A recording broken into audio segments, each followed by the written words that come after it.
Всем привет! I'm Anna Hope, and my last name sounds like consolation for me now. And welcome to Feel Russian channel. And in today's video, I just wanna tell you how the life of ordinary Russian people changed after February 24th. Emotionally, family-wise, friend-wise. I want to tell you about all the hate that we faced, hate that we got from all over the world, and the hate among Russians, and of course about sanctions. I want to tell you that I'm very nervous filming this video because I know what is the attitude towards all Russian people nowadays in the world, and it's so difficult for me to film, but I cannot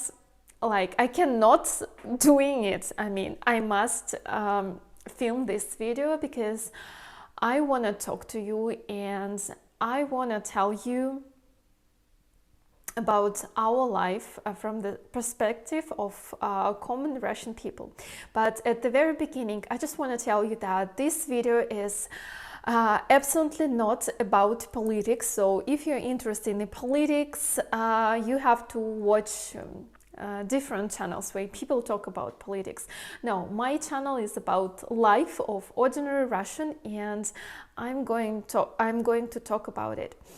You know, at first, when 2 weeks ago the war started, a little bit even more than 2 weeks ago, I didn't want to film this kind of video at the very beginning at first because my channel is very small, and I thought that, okay, so who will watch it? I mean, nobody will see this video. I've just started it. And plus, I hoped, so my last name is Hope, and I hope that this all will finish rather soon, and so it won't last long. But now I just realize how it changed our lives, and our life will never be the same. Let's get into it. If we talk about emotions, I can say that my life changed drastically, and not only my life, the life of all people that I know. And these emotions, they've been so different from day to day. I just remember the first day when the war started, and I remember my feelings. So I was crying several days in a row, and I felt fear that, like, I mean, I love people, I'm like a humanist, and plus I'm a guide, so I know the history. And it was the fear for the whole world. It was the feeling of anxiety that you just feel 24/7. And this was the feeling of discouragement.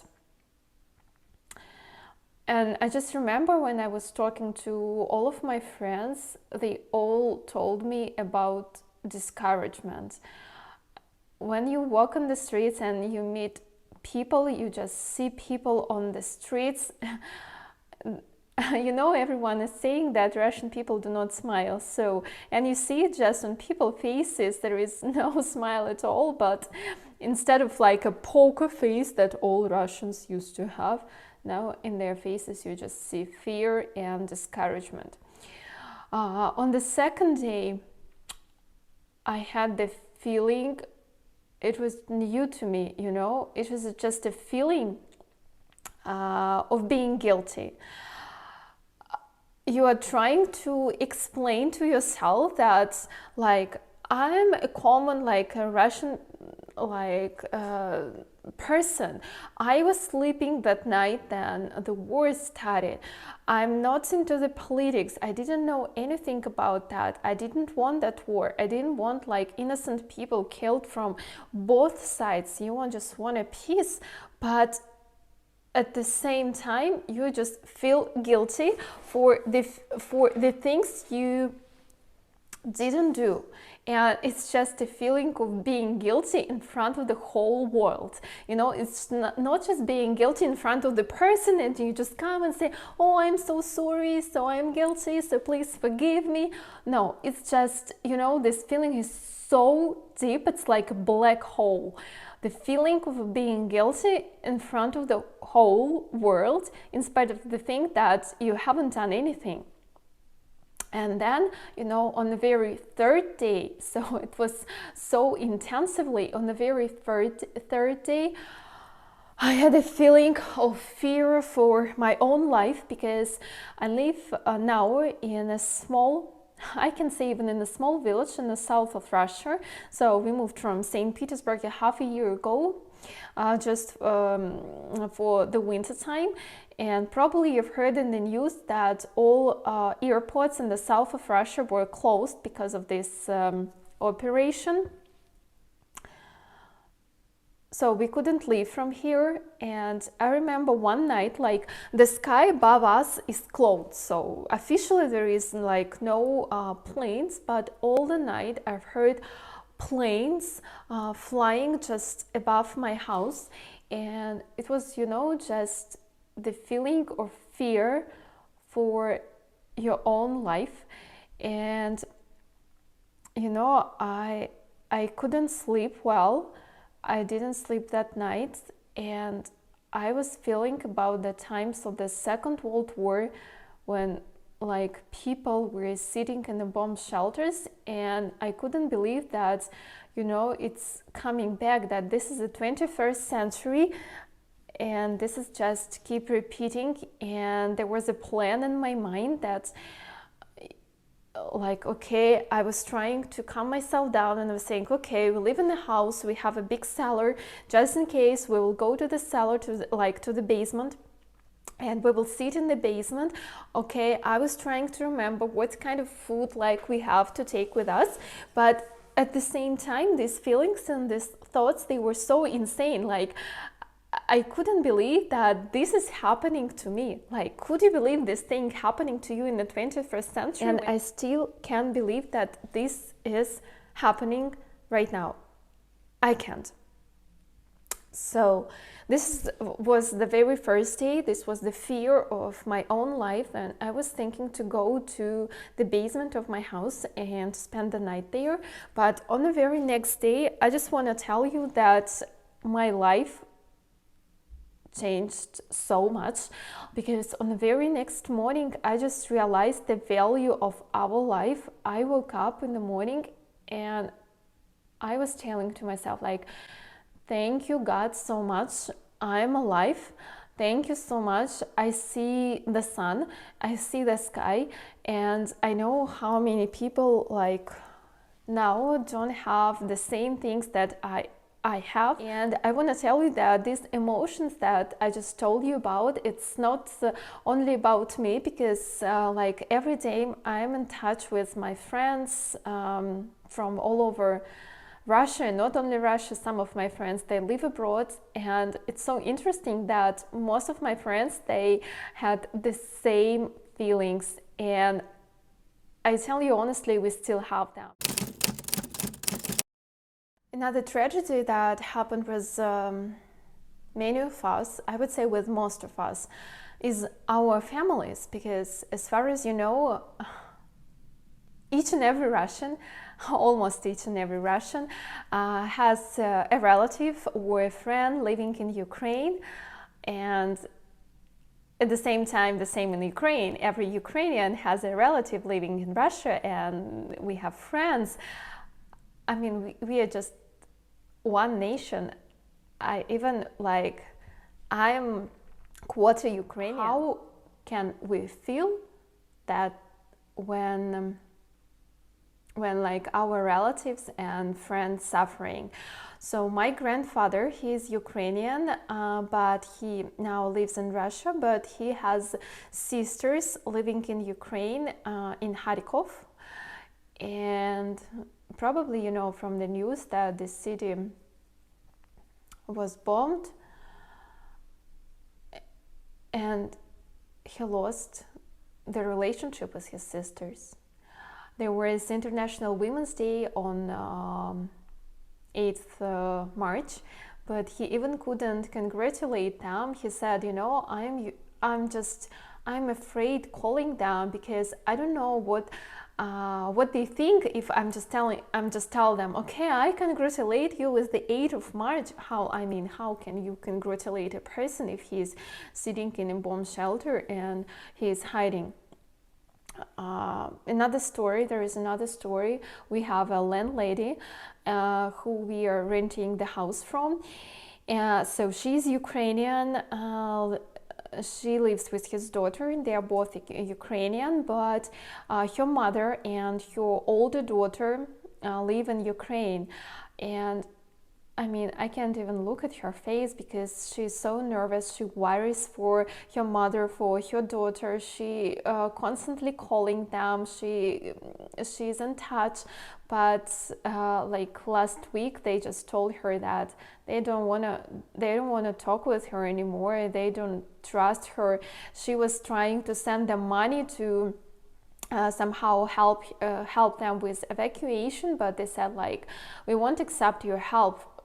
You live in Russia. Like, if you just have any connections with Russia, you are Russian, you live in Russia or whatever, we don't want to have any connections with you, in spite the fact you are like my mother or my daughter.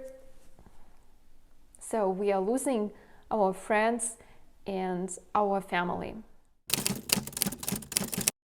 Dreams crash. Probably it's just the tiniest thing that is happening with us nowadays, because when you look at the situation globally, then you look at the whole world, the whole planet, and then you just look at your own dreams, and your dreams seems to you like this, so very, very little.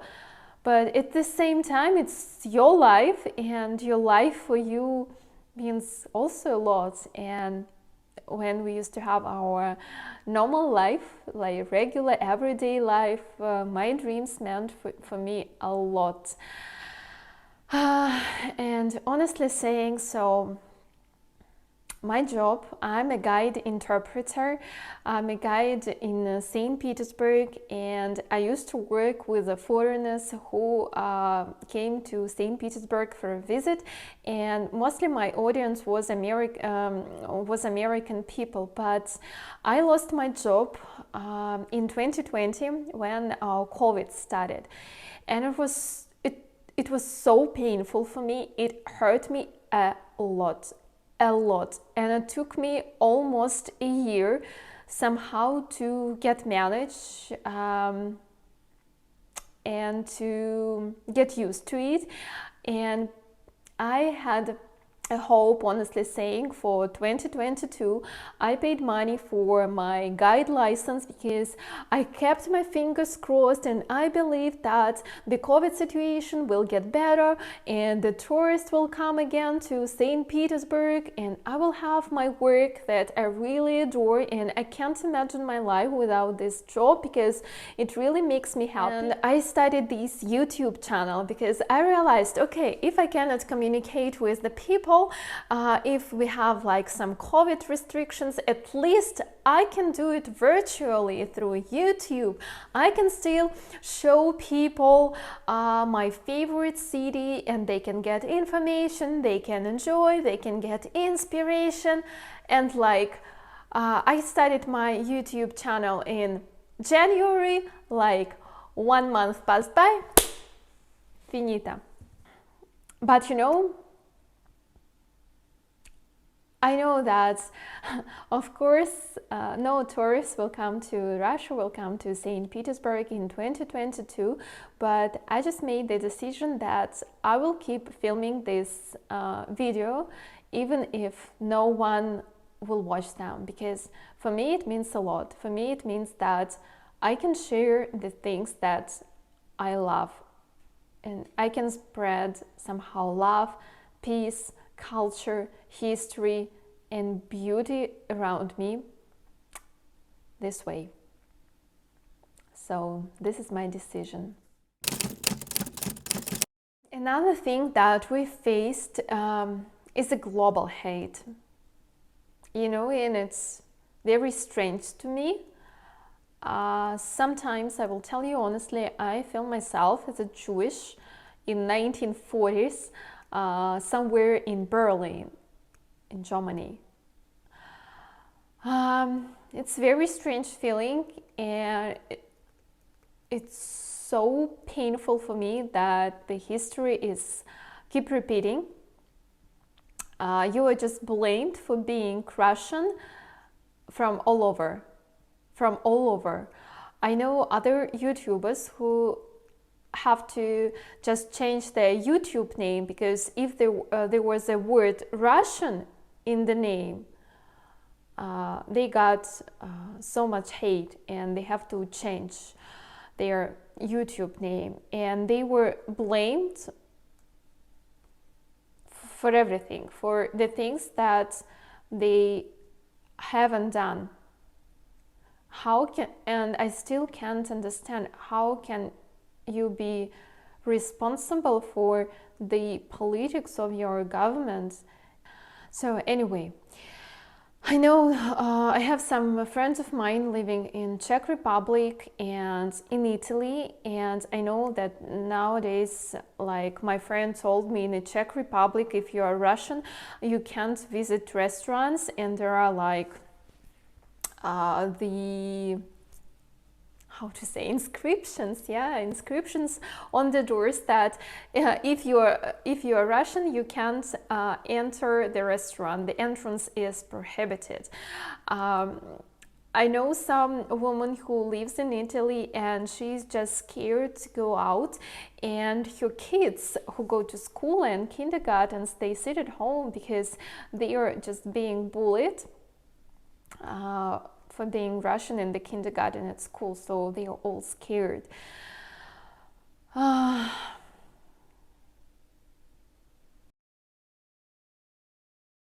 But I think that the worst thing that happened with us, it's not even the global hate. It's just a hate among Russian people. And it's really the worst thing that can happen with you. Just the first few days, probably the first week, then the war started, people got so much hate in the social media for anything. Like, if you support governments, you got hate. If you do not support government and you just call people to go to the streets, to the riots, you got hate. Even if you show your everyday life and you don't have any position, you got hate. Whatever you do, you got hate from your friends, from even relatives, for the people you know. And this way, again, we are losing our friends, we are losing people we love, we are losing our connections.